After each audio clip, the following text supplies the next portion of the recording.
Hi friends, welcome to Malika Badinath வீட்டு சமையல். இந்த சேனலை சப்ஸ்கிரைப் பண்ணாதவங்க சப்ஸ்கிரைப் பண்ணுங்கள். ஒரு பெல் பட்டன் இருக்கும், அதை கிளிக் பண்ணிங்கனாக்க உங்களுக்கு வந்து நான் எப்போ வீடியோ போட்டாலும் அதை உங்களுக்கு பார்க்க முடியும். உடனே உங்களுக்கு இன்டிமேஷன் வந்துடும். இன்றைக்கி வந்து ஒரு சம்மர் ஸ்பெஷல். எப்போவுமே வெயில் ரொம்ப தாங்க முடியாது இருக்கிறப்ப பார்த்தீங்கன்னா அந்த காலத்தில் நம்ம எல்டர்ஸ் பெரியவங்க வந்து கேழ்வரகு கூழ் கம்பந்தயிறு இந்த மாதிரி தான் வந்து நிறையா எடுத்துகிட்டு இருந்தாங்க. எஸ்பெஷலி பார்த்தீங்கன்னா விவசாயிகள் விவசாயம் பண்ணுறதுக்கு போகிறப்போ காலையில் நேர்ந்திருச்சு போவாங்க. அப்போ வந்து அவங்க ஒரு கஞ்சியோ கூழோ குடிச்சிட்டு போவாங்க, இல்லைன்னா கையில் எடுத்துகிட்டு போயிட்டு ஒரு 8 மணிக்கோ 8:30 மணிக்கோ குடிப்பாங்க. இந்த இதில் பார்த்திங்கன்னா நிறைய ப்ரோபயோட்டிக் வேல்யூ இருக்குது. நான் இப்போ செஞ்சு காமிக்கிறது வந்து கேழ்வரகு கூழ். அந்த காலத்துலேருந்து எல்லோரும் பண்ணுறது. இப்போ கூட பார்த்திங்கன்னா சவுத் சைடில் வந்து சின்ன சின்ன இந்த தள்ளு வண்டியில் வந்து வச்சுக்கிட்டு ரோட் சைடு வந்து நிறைய விற்கிறாங்க. அதை வந்து விரும்பி குடிக்கிறவங்க நிறைய பேர் இப்போவும் இருக்காங்க. இது ஒரு தடவை குடிக்க ஆரம்பிச்சிங்கனாக்க ரொம்ப பிடிக்கும் எல்லாருமே. நாங்கள்லாம் வந்து ரெகுலராக சம்மரில் வந்து அட்லீஸ்ட் வாரத்துக்கு ஒரு நாள் எல்லாம் செஞ்சு குடிப்போங்க. ரொம்ப நல்லாயிருக்கும். ஒரு பிரேக்ஃபாஸ்ட்டை ஸ்கிப் பண்ணிவிட்டு நம்ம இதை குடித்தோம்னாக்கா ரொம்ப ஃபில்லிங்காக இருக்கும். அதே டைம் நம்மளுக்கு வந்து உடல் சூட்டை வந்து தணிக்கும் தன்மை இருக்குது இந்த கூழெல்லாம் குடிக்கிறப்போ. இந்த கேழ்வரகு கூழ் பண்ணுறதுக்கு ரொம்ப குறைவான இன்க்ரீடியன்ஸ் தான் தேவை. என்னென்னு பார்க்கலாம். ஒரு கப்பு கேழ்வரகு மாவு எடுத்துட்டோன்னாக்கா 4:30 பங்கு தண்ணி தேவைங்க. இப்போ நான் வந்து இந்த கேழ்வரகு மாவை 1/2 கப் எடுத்திருக்கேன். அதுக்கு தகுந்த மாதிரி தண்ணி ஊற்றி கரைச்சி வச்சுருக்கேன். இப்போ இது காலையிலேயே கரைச்சிட்டேன். காலையிலேருந்து சாயந்தரம் வரைக்கும் அதை வச்சுருக்கணும். அந்த மாதிரி இருந்தாக்கா அது வந்து அதில் இருக்கிற நிறைய தன்மைகள் மாற்றப்படும். இதுக்கு வந்து மற்ற இன்க்ரீடியன்ஸ் பார்த்தீங்கன்னா நான் இங்கே வச்சுருக்கிறது வந்து இந்த மறுநாள் சேர்க்கறதுக்கு வந்து வெங்காயம் பொடியாக கட் பண்ணி வச்சுருக்கிறது, கொஞ்சம் லேசாக புளிச்ச தயிர், அந்த வந்து அரிசி வந்து ரவை மாதிரி உடைச்சது ஒரே 1 டேபிள் ஸ்பூன் அளவுக்கு நம்ம சேர்க்கணும். இது எப்படி பண்ண சொல்லிட்டு பார்க்கலாம். இப்போ தண்ணி ஊற்றி வச்சுருக்கேங்க. இதில் கொஞ்சமாக இந்த அரிசி நொய்யை சேர்த்துக்கலாம். கொஞ்சமாக சேர்த்தா போகிற மாதிரி. நான் வந்து 1/2 கப்பு தான் எடுத்திருக்கேன், அதுக்கு தகுந்த மாதிரி போட்டுக்கிறேன். இப்போ நொய் மாதிரி போடுறப்ப அது வந்து சீக்கிரம் வெந்துடும். நம்மளுக்கு அரிசி வந்து பச்சரிசினாலும் பரவாயில்ல, நம்ம சாப்பாட்டு புடுங்கல் அரிசி இருந்தாலும் பரவாயில்லைங்க. நம்ம இந்த மாதிரி நொய் மாதிரி பண்ணிக்கிறப்போ 2 நிமிஷத்தில் வெந்துடும். அது வந்து ஒரு ஹோல்டு கிடைக்கும் கேழ்வரகு இதோடு சேர்க்குறப்போ. இது பார்த்திங்கன்னா இந்த மாதிரி நல்லா கரைச்சிக்கணும். நம்ம ஆல்ரெடி காலையிலே கலந்து வச்சனால அது கீழே செட்டில் ஆகிருக்கும். இந்த மாதிரி கரைச்சிக்கணும். கரைச்சிட்டு இப்போ இது இங்கே தணலை குறைச்சிட்டு இதில் ஊற்றிக்கிட்டே கலந்து விடலாங்க. ரொம்ப சீக்கிரம் வெந்துடும். இப்போ நம்ம குறைவான குவான்டிட்டி தானே பண்ணுறோம். கட்டி தட்டாமல் இந்த மாதிரி ஊற்றிக்கிட்டே கலரணும். கலந்து விட்டுட்டே இருந்தீங்கன்னாக்க கட்டி தட்டாமல் அதே நேரம் ஒரு பளபளப்பு வரணும் பாருங்கள். அப்படியே ஒரு ஷைனிங் வந்து இது நல்லா வெந்ததுக்கான அடையாளம் தெரியும். வெறும் கேழ்வரகு மாவு மட்டும் போடாமல் இந்த மாதிரி அரிசி நொய்யோடு சேர்த்து பண்ணிங்கன்னா நல்லா டேஸ்டியாக இருக்கும். பொதுவாக கேழ்வரகு மாவு வந்து சலிக்கக்கூடாது, அது ரொம்ப ரொம்ப முக்கியங்க. அதில் இருக்கிற நார்ச்சத்து ரொம்ப முக்கியம். சலிக்காமல் தான் இதை யூஸ் பண்ணுவாங்க எப்போவுமே.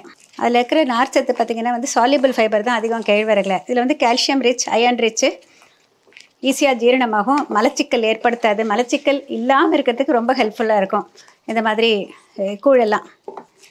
பாருங்கள் இப்போ கொஞ்சம் கொஞ்சமாக பளபளப்பு வருது. இதில் எந்த விதமாகவும் நான் இப்போ வந்து உப்பு சேர்க்கலைங்க. எப்போவுமே மறுநாள் தான் நாங்கள் உப்பு சேர்ப்போம். இதை அப்படியே தான் நம்ம வந்து காய்ச்சி வச்சுடுவோம். கொஞ்சம் பளபளப்பு வர ஆரம்பிச்சிருச்சு. கொஞ்சம் கொஞ்சமாக பார்த்திங்கன்னா இது வேக வேக நல்ல பளபளப்பாக வந்துடும்.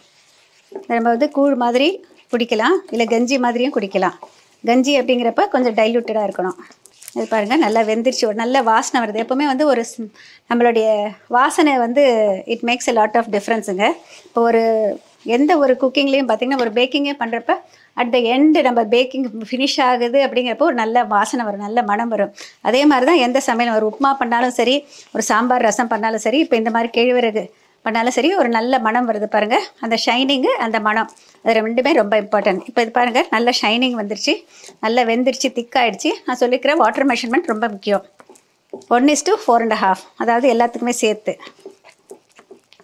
இப்போ இது ரெடி ஆகிடுச்சு, ஆஃப் பண்ணிடுறேன். ஸோ பொதுவாக இந்த மாதிரி பண்ணிவிட்டு ஒரு கிண்ணத்தில் எடுத்து வச்சுடுவோங்க.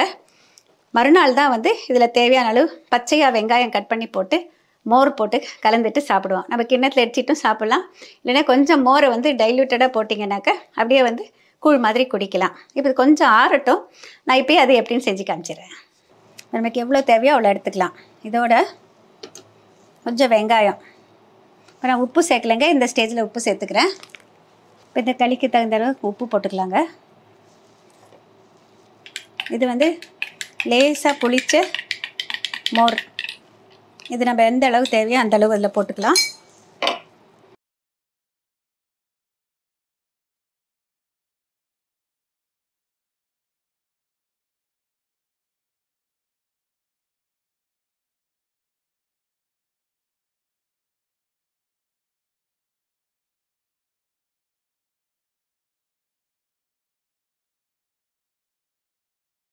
மிக சுவையான கேழ்வரகு கூழ் தயாராகிடுச்சிங்க. இது வந்து நாங்கள் ஸ்பூனில் போட்டு சாப்பிட்ற மாதிரி வச்சுருக்கேங்க. நீங்கள் வேணும்னா இன்னும் கொஞ்சம் நீர்க்க கரைச்சிக்கலாம். நான் வந்து தயிராக போட்டேன் இல்லைங்களா, மோராக நல்லா நீர்க்க கரைச்சிக்கோங்க. தேவையான அளவு விட்டுக்கோங்க. எவ்வளோ நீர்க்க கரைச்ச மோர் வேணுமோ அவ்வளோ விட்டுக்கோங்க.